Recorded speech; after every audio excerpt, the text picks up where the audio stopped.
sumsok ni fiyoka holong tayo ano bacharka soitani yakni bo ngle ano fiyoka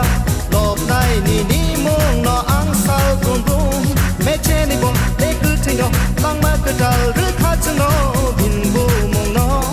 Cristo Jesu yakalia ang le bono birmang kong ai bini kong no jora bo joraya bo ang le sal kum rum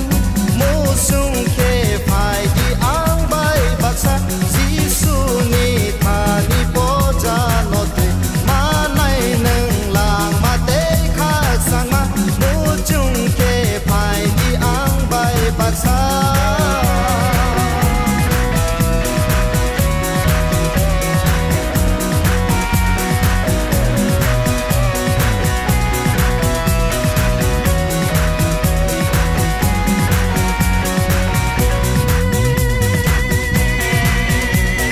Nobo metangka nubya no nubruka